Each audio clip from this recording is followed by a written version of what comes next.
Electoral roll revision in an election year. निर्वाचक नामावली। निर्वाचन वर्ष में पुनरीक्षण। डिस्क्लेमर, यह ट्रेनिंग मटेरियल केवल इलेक्शन ऑफिशियल्स की ट्रेनिंग के लिए है। इसे भारत निर्वाचन आयोग की गाइडलाइन के रूप में मान्य न किया जावे। किसी भी तरह की संशय की स्थिति में भारत निर्वाचन आयोग की गाइडलाइन, रूल्स, लॉज को ही मान्य किया जावे। Learning outcomes. इस एजुकेशनल वीडियो को पढ़ने के बाद पार्टिसिपेंट्स यह जान सकेंगे कि इलेक्टोरल रोल में रिवीजन आरपी एक्ट 1950 के सेक्शन 21(2) के तहत किया जाता है। वो यही भी साइट कर सकेंगे कि प्री रिवीजन एक्टिविटीज क्या है। साथ में पार्टिसिपेंट्स यह भी जान सकेंगे कि इलेक्शन ईयर में इलेक्टोरल रोल में रिवीजन किस तरह से किया जाएगा। Revision in an election year.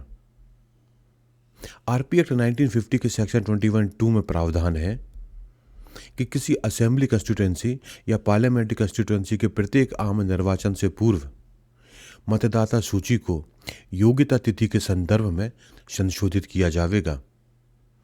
अतः आयोग द्वारा निर्धारित निर्देशों एवं कार्यक्रम के अनुसार पुनरीक्षण हेतु पूर्व गतिविधियां एवं एसएसआर यानी कि स्पेशल समरी रिवीजन किया जाता है।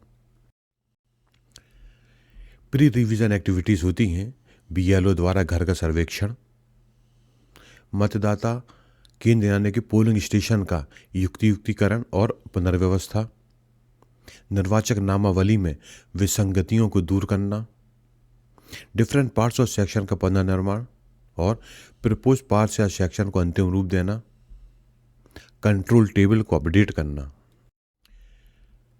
स्पेशल समरी रिवीजन एक्टिविटी में किया जाता है इंटीग्रेटेड ड्राफ्ट रोल का प्रकाशन, क्लेम्स एंड ऑब्जेक्शंस को प्राप्त करना, क्लेम्स एंड ऑब्जेक्शन का डिस्पोजल, इलेक्टोरल रोल की हेल्थ एनालिसिस करना, आयोग की परमिशन के बाद उसका फाइनल पब्लिकेशन करना और डेटाबेस को अपडेट करना और सप्लीमेंट्स को प्रिंट करना। किसी निर्वाचन वर्ष में जब संबंधित राज्य में राज्य विधानसभा या लोकसभा के लिए आम निर्वाचन होने वाला हो, उक्त सदन के कार्यकाल की समाप्ति की दिनांक पर समाप्त होने वाले 6 माह की अवधि के दौरान कोई भी स्वतः संज्ञान से विलोपन नहीं किया जाएगा। हालांकि आयोग की मंजूरी प्राप्त करने के बाद विशेष परिस्थितियों में सुयो मोटो डिलीशन किया जा सकता है। निर्वाचन की घोषणा के बाद ईआरओ द्वारा स्वतः संज्ञान या फॉर्म्स के आधार पर कोई विलोपन फॉर्म 8 के आधार को छोड़कर या संशोधन परिवर्धन नहीं किया जाएगा। निर्वाचन घोषणा दिनांक तक प्राप्त समस्त फॉर्म 7 एवं फॉर्म 8 का निस्तारीकरण हेतु लिया जाएगा। आशा यह है कि घोषणा की दिनांक से 10वें दिन तक केवल फॉर्मों का निस्तारण किया जाएगा। नामांकन प्रस्तुत करने की अंतिम दिनांक तक नाम जोड़ने का काम जारी रहेगा। नामांकन प्रस्तुत करने की अंतिम तिथि से 10 दिवस पूर्व तक प्राप्त सभी फॉर्म 6 का निपटान किया जाएगा और नामांकन प्रस्तुत करने की अंतिम तिथि तक ईआरओ द्वारा अतिरिक्त अनुपूरक सूची तैयार की जाएगी। फॉर्म 8, जिसमें स्थानांतरण के आधार पर पते में बदलाव की मांग की गई है, नए स्थान पर जुड़ने की प्रक्रिया की जाएगी और पुराने पते पर ऐसे नाम विलोपित नहीं किए जाएंगे और ऐसे निर्वाचक का नाम एएसडी सूची में डाल दिया जाएगा। मतदान प्रक्रिया पूरी होने के बाद ऐसे मतदाताओं के नाम हटाने का काम संबंधित ईआरओ द्वारा किया जाएगा। नाम जोड़ने का कार्य नामांकन प्रस्तुत करने की अंतिम दिनांक तक जारी रहेगा।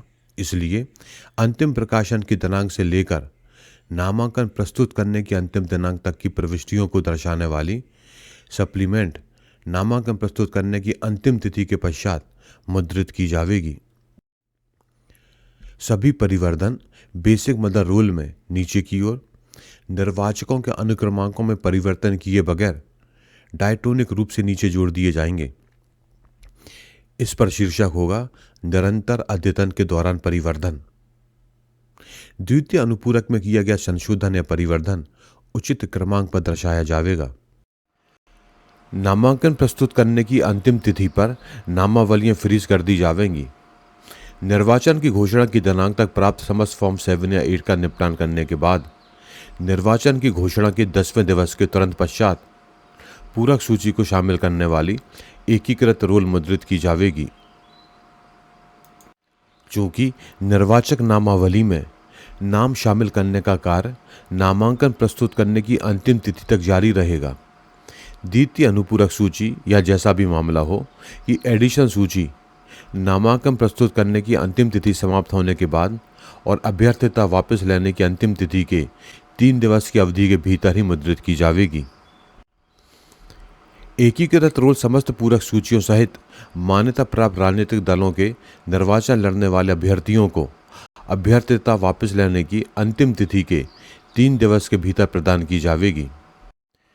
इस एकीकृत सूची का ही उपयोग डाक मतपत्र और ईडीसी चिन्हित करने के पश्चात मतदान के लिए निर्वाचक नामावली की चिन्हित प्रति के रूप में किया जाएगा। इस एजुकेशन वीडियो में हमने समझा कि इलेक्शन ईयर में इलेक्टोरल रूल में किस तरह से रिवीजन किया जाता है। यदि आपके कोई डाउट है या क्लैरिफिकेशन है तो आप स्क्रीन पर दिख रहे मेल के थ्रू कांटेक्ट कर सकते हैं। रूल्स एंड रेगुलेशन के दूसरे वीडियो देखने के लिए स्क्रीन पर दिख रही वेबसाइट पर विजिट करें। थैंक यू, धन्यवाद।